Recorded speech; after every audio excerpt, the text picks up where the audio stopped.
تو نے حضرت فاطمہ کو جگہ کہ اما مجھے پانی پانی. اس پر حضور کی آنکھ بھی کھل گئی.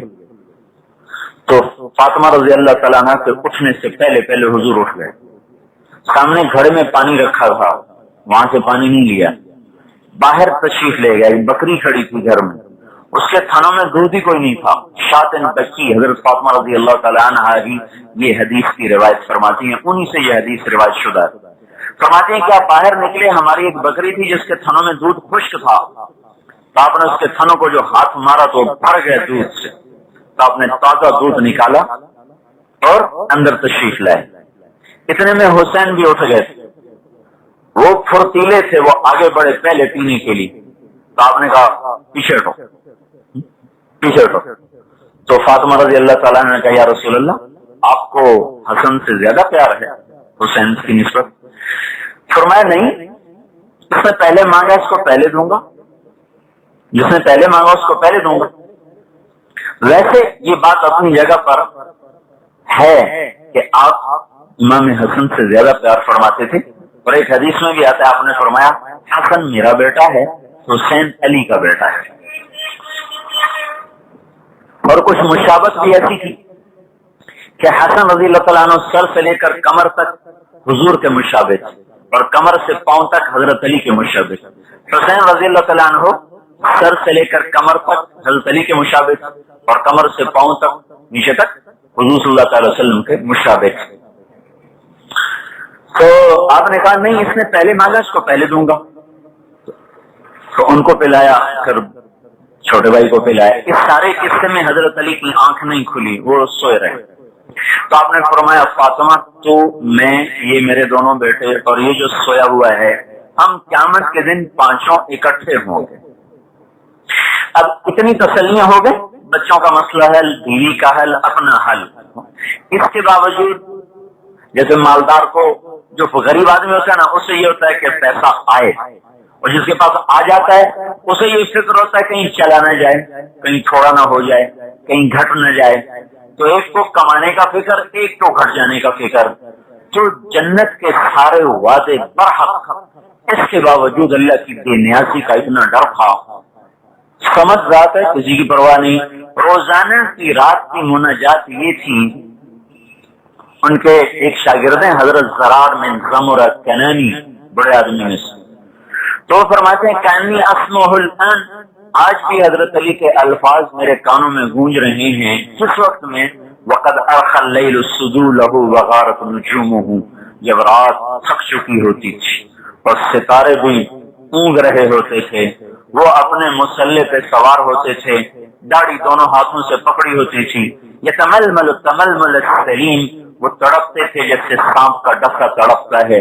ویبکی بکاء الحزین, اور روتے تھے جیسے غموں کا مارا روتا ہے, جیسے کوئی دکھی روح ہو, جیسے کوئی درد بھری آہ ہو, فریاد ہو, ایسا رونا روتے تھے. اور اللہ کو کہتے یا ربنا یا ربنا, اے میرے رب, اے میرے رب. پھر ایک دم دنیا کو کہتے الیہ تغررت, ارے دنیا مجھے کہاں دھوکہ دینے آ گئی, ہیات چلی جا. قد بتت کی ثلاثہ, میں تمہیں 3 طلاق دے چکا ہوں. لا سبیل لی الیک, تیری میری راہیں جدا ہو گئیں. عمروں کے قصیر, تیری عمر تھوڑی. مجلسوں کے حقیر, تیری مجلس بے قیمت. خطروں کے یسیر, تیرا غم بھی تھوڑا, تیری خوشیاں بھی تھوڑی. آہن آ, یا اللہ میں کیا کروں, ہائے اللہ میں کیا کروں. یہ میں نے آخری جملہ آپ کو سنانا تھا, میں نے پوری حدیث آپ کو پڑھ کے سنائی. آہن آ, یا اللہ میں کیا کروں. کیا ہوا؟ من قلت الزاد, اللہ میرے پاس عمل بہت تھوڑا ہے. جس کو اللہ کے نبی کے گھر کے سامنے گھر ملے اس کا عمل تھوڑا ہوگا, لیکن یہ کیا کہہ رہے ہیں, یا اللہ میرا عمل بڑا تھوڑا ہے. وبعد السفر, یا اللہ سفر بڑا لمبا ہے.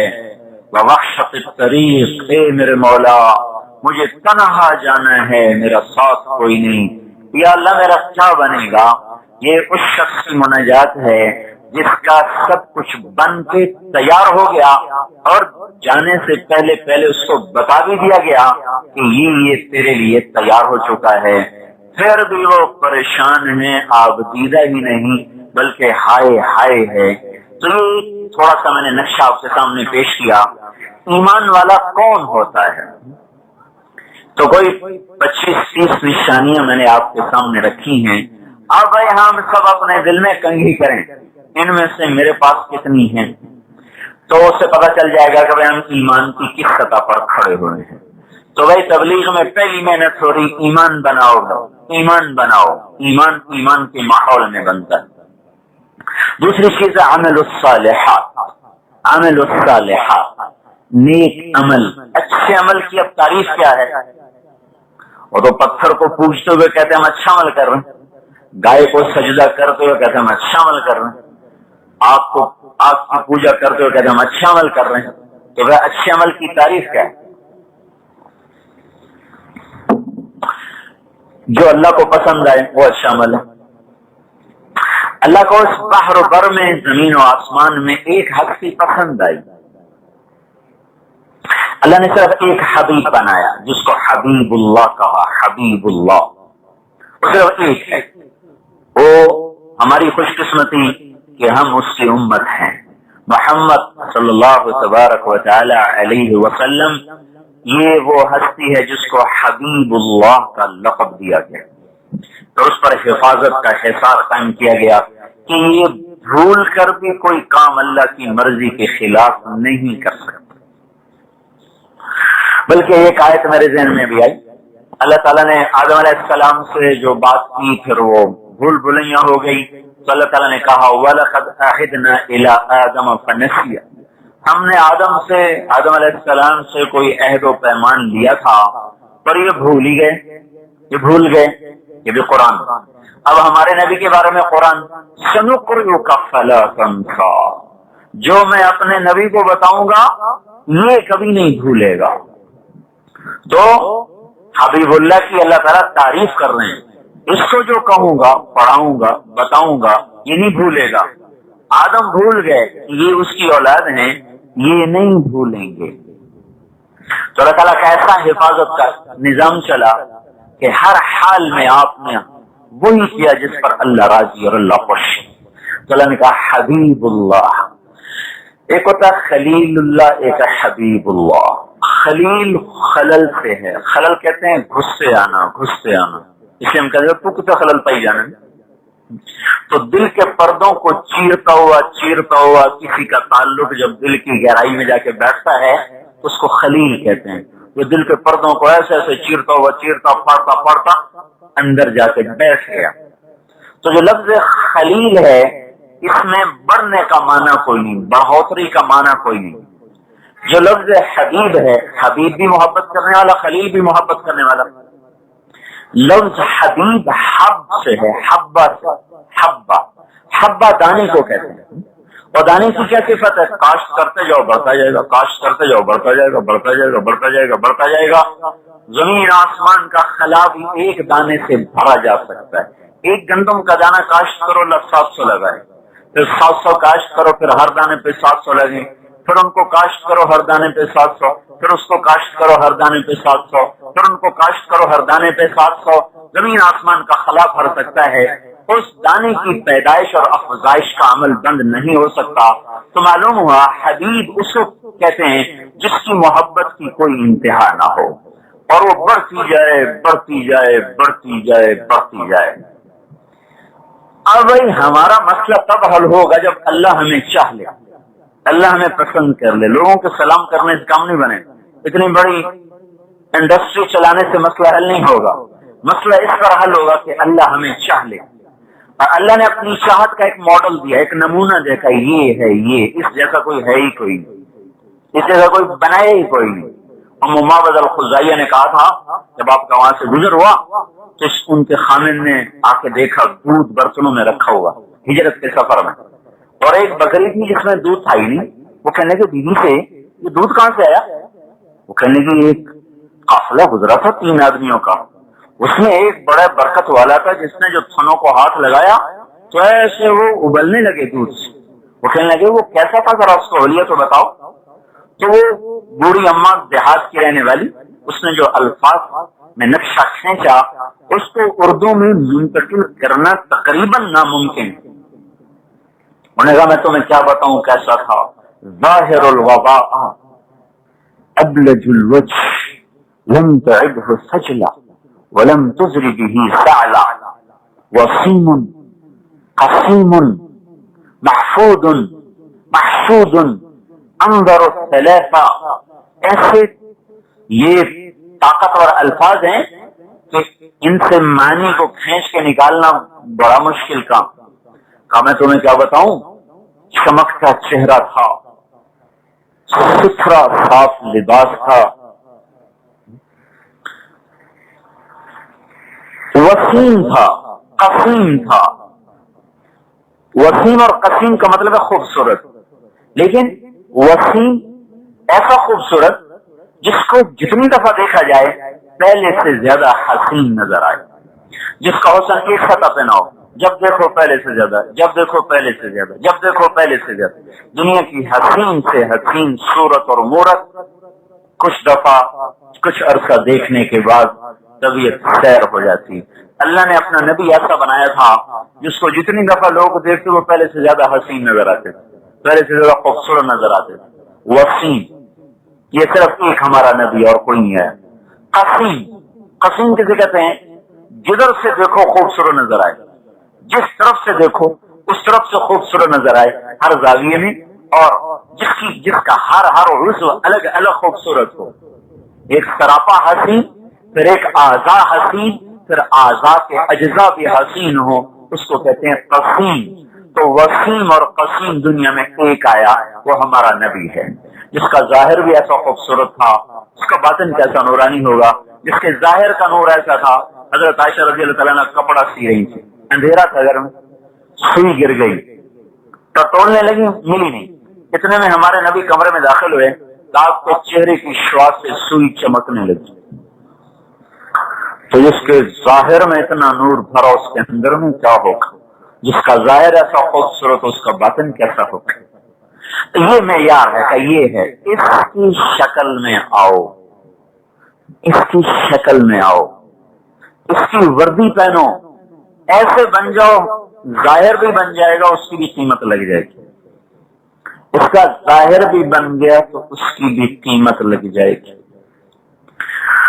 وردی میں آدمی ہونا تو ڈیوٹی میں سستی بھی کرے تنخواہ مل جاتی ہے، تھوڑی بہت اس کو سرزنش ہوتی ہے تنخواہ مل جاتی ہے. وردی ہی اتر جائے تو اب جا کر وہ پولیس مین بن کے ٹریفک کنٹرول کرے تو اس کو ایک پیسہ نہیں ملے گا، الٹا کھڑے ہونے کی سزا ملے گی. اور تو کھلوتا کیوں؟ تو اللہ کے نبی نے ایک ہمیں وردی بتائی، ہماری ایک پہچان ہے، ظاہر بھی باطن بھی ہماری ایک پہچان ہے. اس میں ڈھلنا، عامل الصالحات، جیسا ہمارا نبی تھا، جس طرح وہ زندگی گزار گیا، جو طرز اور راہیں طے کر کے متعین کر گیا، اس کے اندر اپنے آپ کو ڈھالنا اور اتارنا، یہ عامل الصالحات. جس کو چھوڑ دیا، جس سے روک دیا، وہ گندا اور برا عمل، جو کیا، جو کہا، یہ اچھا عمل.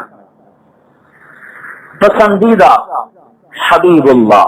پھر آپ نے کہا میرے اللہ نے میرے 10 نام رکھا، کہ میرا نام محمد رکھا، احمد رکھا، فاطاشر رکھا، یاسین رکھا.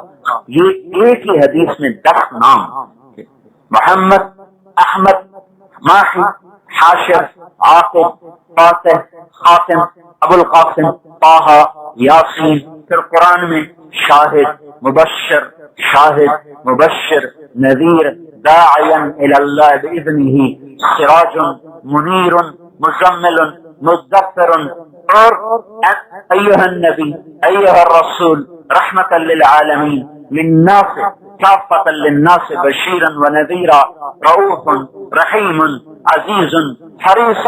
یہ سارے آپ کے صفاتی نام ہیں جو اللہ پاک نے آپ کو عطا فرمائے، قرآن سے بھی حدیث سے بھی، کہ اسے ہم نے چاہا ہے، تم اس کی نقل اتارو، تمہیں بھی چاہ لیں.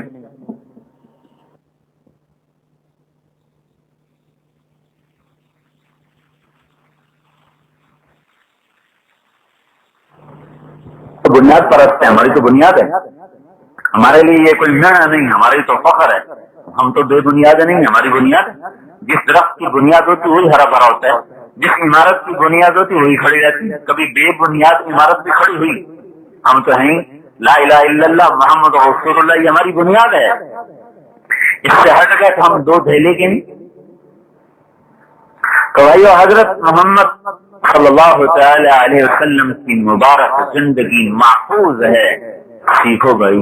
اتنا بڑا پلان چل رہا ہے، ایک نمک سے کیا کچھ نکال رہے ہیں۔ پہلے زمانے کے لوگوں کو نمک بس نمک ہی تھا اور کچھ نہیں نظر آتا تھا، آج اس نمک سے کیا کچھ نکل رہا ہے، کتنی محنت ہوئی ہے۔ بھائی اللہ پاک کے نبی کی ایک محبوب اور پیاری زندگی ہے جو کتابوں میں محفوظ ہے، ایک چیز بھی ضائع نہیں ہوئی۔ بھائی اس کو بھی سیکھو، اس کو بھی اللہ کے واسطے اپناؤ۔ اللہ تعالیٰ نے اپنے نبی کے اعجاز اور کرامت میں آپ کی ایک ایک چیز کو محفوظ رکھا ہے، کوئی چیز اس میں سے گم نہیں ہوئی، کھوئی نہیں گئی۔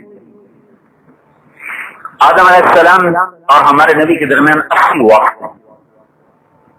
اللہ تعالیٰ نے پچھلے 10,000 سال کے گرد و غبار میں بھی اپنے نبی کے نسب کو روشن رکھا ہے۔ اتنا ماضی کا اندھیرا ہے لیکن اس میں 80 شمع جلتی نظر آتی ہیں۔ کسی ایک جگہ بھی ہمارے نبی کا نسب وہ ضائع ہوتا نظر نہیں آتا۔ اور عیسیٰ علیہ السلام اللہ کے پیارے پیغمبر، اور بائبل ان کی کتاب، 4 کتابیں، ایک جو مشہور ہیں دو ہیں، ایک لوکا کی ایک متی کی۔ جو لوکا کی کتاب، جو لوکا کی انجیل ہے، اس میں عیسیٰ علیہ السلام اور داؤد علیہ السلام کے درمیان 11 باب ہیں، 11۔ اور جو متی کی انجیل ہے اس میں عیسیٰ علیہ السلام اور داؤد علیہ السلام کے درمیان 20 باب ہیں، 20۔ تو دو مذہبی کتابیں، ایک میں 11 باب بتا رہی ہیں، ایک 20 باب بتا رہی، 9 کا فرق بائبل میں ہے۔ اور ہمارے نبی کا نسب تو تاریخ میں ہے، اس کے باوجود اللہ نے ضائع نہیں ہونے دیا۔ محمد صلی اللہ علیہ وسلم دیا، محمد عبداللہ بن عبد المطلب بن ہاشم بن عبد مناف بن قصی بن کلاب بن مرہ بن کعب بن لوی بن غالب بن فہر۔ فہر وہ سردار ہے جسے قریشی کہا گیا، اس سے پہلے قریش نہیں کہتے تھے، فہر کو قریشی کہا گیا۔ قریش ویل مچھلی کو کہتے ہیں، ویل مچھلی جو سمندر کی سردار ہوتی ہے، تو جو کوئی عرب کا بڑا سردار تھا تو اس کو کسی نے قریش کہہ دیا، وہاں سے جو نام بدلا تو پھر آج تک قریشی چلا آ رہا ہے۔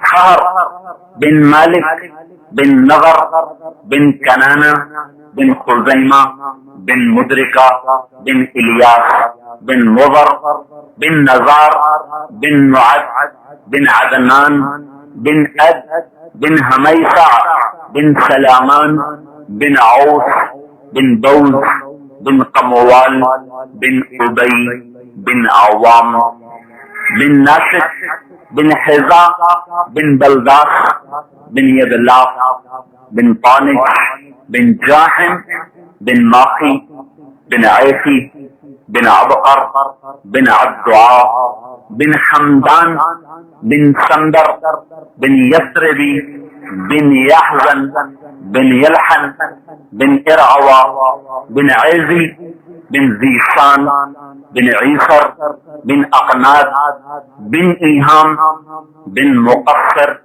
بن ناحف بن زارع بن سمی بن مزی بن عوض بن عرام بن قیدار بن اسماعیل علیہ السلام بن ابراہیم علیہ السلام بن آذر بن ناحور بن سروج بن رعو بن فائد بن عابر بن ارفقشاد بن سام بن نوح علیہ السلام بن لامک بن متوشاء بن ادریس علیہ السلام بن یارو بن ملح الایل بن قینان بن آنوش بن شیخ بن آدم علیہ السلام۔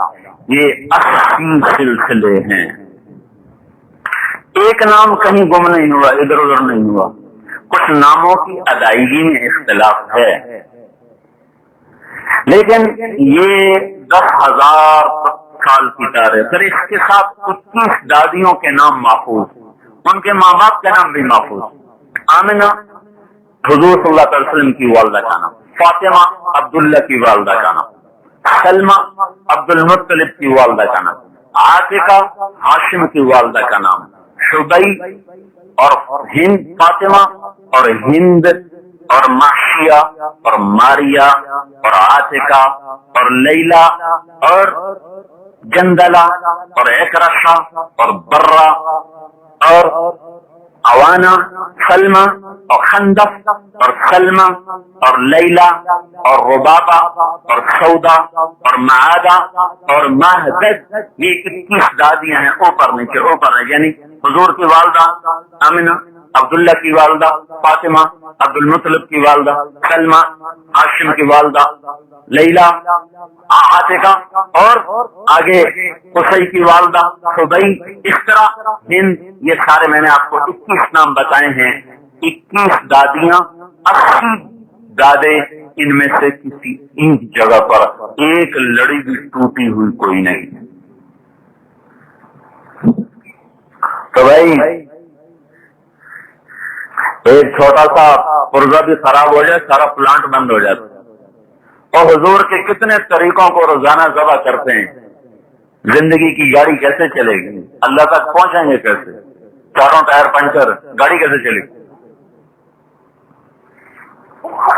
تو بھائی حضرت محمد صلی اللہ تعالی علیہ وسلم ایک مبارک اور پیارا طریقہ زندگی لے کر آئے جس کا نام ہے عمل الصالحات. اس میں عبادات کا اپنا ایک پہلو ہے، نماز، حج، روزہ، زکات اور کلمہ توحید. ان 5 کے بغیر تو کوئی عمارت کھڑی نہیں ہو سکتی. اسلام ہے ہی نہیں. نماز کوئی نہیں ہے، اسلام کوئی نہیں. ہمارے ماحول میں نماز نہ پڑھنا چھوٹا گناہ سمجھا جاتا ہے، اور کسی سے معاملے میں خرابی کر لینا بڑا گناہ سمجھا جاتا ہے. اور وجہ اس کی یہ ہے کہ معاملے کی خرابی سے پیسے پہ زیادہ پڑتی ہے، اس کی تکلیف زیادہ ہوتی. سجدہ نہ کرنے سے اللہ کے حق پر زد پڑتی ہے، اس کی تکلیف کوئی نہیں، کیونکہ اللہ سے اتنا تعلق کوئی نہیں. مثلا پلر ہی کوئی نہیں تو گھر کیسے ہوگا؟ نماز ہے ہی کوئی نہیں، روزہ کوئی نہیں، نماز کوئی نہیں، زکات کوئی نہیں، حج کوئی نہیں، تو باقی اسلام رہ کیا گیا؟ دیواریں کوئی نہ ہوں گھر کیسے ہوگا؟ ستون کوئی نہ ہوں چھت کیسے پڑے گی؟ تو ہمارے ماحول میں عبادات کا تصور اتنا کمزور ہو گیا ہے، مگر یہ آدمی کے معاملات فیر ہونے چاہیے. حقوق اللہ تعالیٰ معاف کر دے گا، حقوق العباد معاف نہیں کرے گا. میں کہتا ہوں یہ فتویٰ آیا کہاں سے کہ اللہ حقوق اللہ معاف کر دے گا اور حقوق العباد معاف نہیں کرے گا؟ اللہ تو کہتا ہے ان اللہ لا یغفر ان یشرک بہ ویغفر ما دون ذلک لمن یشاء. شرک معاف نہیں کروں گا، باقی جس کو چاہے معاف کر دوں، چاہے حقوق اللہ چاہے حقوق العباد، جس کو چاہے معاف کر دوں. سجدے کی عظمت کو گھٹانے کے لیے یہ باتیں ہیں. سجدے کا انکار کر کے تو شیطان بنا تھا. آدم علیہ السلام اور اما حوا سے لالچ ہوا، اس پر توبہ کی توفیق مل گئی، نبوت بھی باقی رہی، مقام بھی باقی رہا. شیطان سجدے کا انکاری ہوا، تکبر میں آیا، آج تک مردود ہوا. آج تک سجدے سے ماتھے کا اٹھ جانا یہ انسان کو شیطان سے ملاتا ہے. لالچ اور طمع انسان کو آدم علیہ السلام اور قابیل کی طرف نسبت ہوتی ہے. قابیل نے اما حوا سے طمع ہوا بھائی زندہ رہیں گے ہمیشہ. قابیل کو حرص ہوا کہ یہ میری بیوی بننی چاہیے، خوبصورت ہے، تو ان کی نسبت ادھر ہے. سجدے کے چھوڑ دینے کی نسبت شیطان کی طرف ہے. تو اگر یہ عبادات کا ڈھانچہ نہیں ہے تو اسلام ہے ہی کوئی نہیں. نماز کوئی نہیں ہے تو پورا ایک پلر ٹوٹ گیا، عمارت اب ہو ہی نہیں سکتی. روزہ کوئی نہیں ہے، آنے والے ہیں. زکات کوئی نہیں ہے، حج کوئی نہیں ہے، تو عمارت ہی ختم ہو گئی. اب پلر بنے، اب اخلاق گھر ہوگا، کہیں معاملات کا کمرہ ہوگا، کہیں حسن سلوک کا کمرہ ہوگا، ماں باپ کی خدمت کا کمرہ ہوگا، ذکر و تلاوت کا کمرہ ہوگا، پھر خیرات کا کمرہ ہوگا، ویلفیئر سوسائٹی کا کمرہ ہوگا. یہ سارے کام بعد میں ہیں، پہلے ڈھانچہ تو ہمارے پاس. کامل الصالحات میں میرے بھائیوں سب سے بڑا عمل اللہ اور بندے کے درمیان نماز کا ہے، روزے کا ہے، حج کا ہے، زکات کا ہے. حج اور زکات تو جس پر ہے، باقی تو کسی پر غریب پر نہیں ہے. اور بندے اور بندے کے درمیان سب سے بڑا عمل حسن سلوک اور اچھے اخلاق کا ہے. تو اچھے اخلاق ایک ایسا عمل ہے جو انسان کو ساری نفلی عبادات سے آگے کھڑا کر دیتا ہے. ایک آدمی ساری رات کا تہجد گزار ہو، ساری زندگی کا روزے دار ہو، اخلاق میں کمزور ہو. دوسرا آدمی فرائض میں پورا ہو، نوافل میں تھوڑا ہو، اخلاق میں اعلیٰ ہو. تو ہمارے نبی کا فرمان ہے کہ اچھے اخلاق والا اس روزے دار اور تہجد گزار سے آگے چلا جائے گا، اونچے مقام پہ چلا جائے گا. تو اچھے اخلاق کا مطلب اتنا نہیں کہ جو ہنسے اس کے سامنے ہنس دو، جو سلام کرے اسے سلام کرو، جو بلائے اس کو بلاؤ، جو پوچھے اسے پوچھو، جو نہ پوچھے نہ پوچھو، جو نہ سلام کرے نہ سلام کرو، جو ساتھ نہ دو اس کا ساتھ نہ دو. اس کا نام اخلاق نہیں ہے. ہمارے نبی نے اخلاق کی 3 بنیادیں بتائی ہیں. جو توڑے اس سے جوڑو، یعنی جو سلام نہ کرے اسے سلام کرو، جو گالی دے اسے دعا دو، جو پتھر مارے اس پر پھول برساؤ. بدلہ لینے کی اجازت اور معاف کرنے کی ترغیب. بدلہ لینے کی اجازت، گالی دے دو. لیکن ہمارا مسئلہ یہ ہے جو ہمیں ایک دے ہم 10 سنائے بغیر نہیں رہتے. تو اگر ہم ظالم ہو جاتے ہیں وہ مظلوم ہو جاتے ہیں. تو ہمیں ایک تھپڑ مارے ہم 10 مارتے ہیں، تو اب وہ مظلوم ہو گئے، ہم ظالم ہو گئے. تو بدلے کی اجازت، معاف کرنا اخلاق. جب حضرت حمزہ رضی اللہ تعالیٰ عنہ کو دیکھا آپ نے، ناک کٹا ہوا، کان کٹا ہوا، سینہ چیرا ہوا، جسم چاک کیا ہوا، اور ہندا کلیجہ نکال کے چبایا، پھر وہ نگل نہ سکی تو باہر پھینک دیا. تو جب آپ نے آ کر دیکھا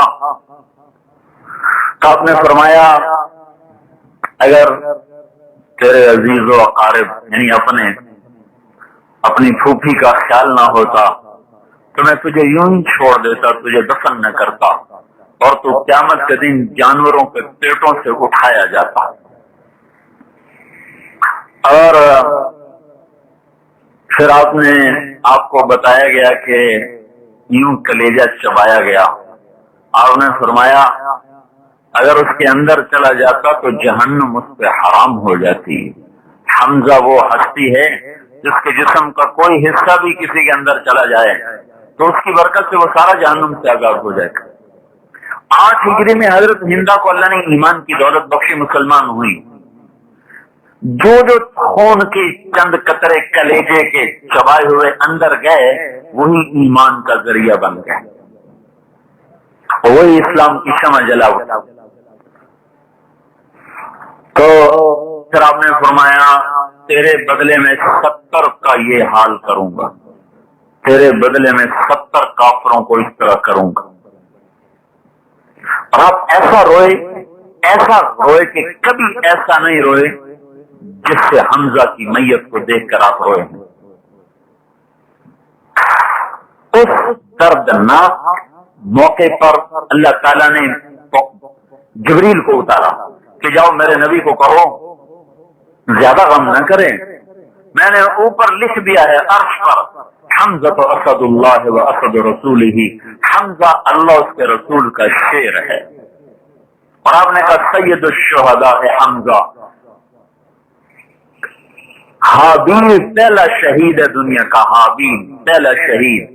حابیل سے لے کر آخری شہید تک جتنے بھی دنیا میں شہید آئیں گے سب کا جھنڈا حضرت حمزہ کے ہاتھ میں ہوگا قیامت کے دن. سید الشہداء حمزہ. تو جب آپ نے کہا 70 کو قتل کروں گا اس طرح تیرے بدلے میں، تو اللہ نے آیت اتاری فَإِنْ عَاقَبْتُمْ فَعَاقِبُوا بِمِثْلِ مَا عُوقِبْتُمْ بِهِ وَلَئِنْ صَبَرْتُمْ لَهُوَ خَيْرٌ لَكُمْ۔ اگر تم نے بدلہ لینا ہے تو اتنا لو جتنا تم پہ زیادتی ہوئی ہے، اور اگر صبر کرو گے تو بڑی اچھی بات ہے۔ تو ہمارے نبی نے کہا بل نصبر یا رب، اے میرے رب ہم صبر کریں گے، ہم بدلہ بھی نہیں دیتے، ہم برابر کا بدلہ بھی نہیں لیتے۔ جب آپ بتا رہے ہیں کہ میری منشا صبر کرنا اور معاف کرنا ہے، تو یا اللہ ہم برابر کا بدلہ بھی نہیں لیتے، ہم صبر کریں گے، ہم معاف کریں گے۔ لہذا جب حضرت حمزہ کا قاتل وحشی جب آپ کے دربار میں آیا تو آپ ایسے اپنے دھیان میں کہیں بیٹھے ہوئے تھے، تو اس نے ایسے منہ چھپایا ہوا تھا، منہ چھپایا ہوا، آتے ہی آپ کے سامنے چہرے سے کپڑا ہٹایا اور کہنے لگا اشہد ان لا الہ الا اللہ وانک رسول اللہ۔ آپ کیوں ہوئے، کیوں ہوئے؟ تو صحابہ اٹھے کہ یا رسول اللہ یہی ہے وحشی، یہی ہے وحشی خطا کا قاتل، اجازت ہم اس کی گردن اڑا دیں؟ وہ تو کلمہ پڑھ چکے تھے۔ تو آپ نے کہا پیچھے ہٹو، ایک آدمی کا کلمہ پڑھ لینا مجھے 1000 کافروں کو قتل کرنے سے زیادہ پسند ہے۔ پھر آپ نے اس کو ایسے دیکھا، پھر کہا تو وحشی ہے، ایسے انگلی کی، تو وحشی ہے، بیٹھو، سامنے بیٹھایا۔ کہنے کہ میرا چچا تو ایسا شیر تھا، تیرے ہاتھوں قتل کیسے ہوا؟ مجھے آج کہانی تو سناؤ۔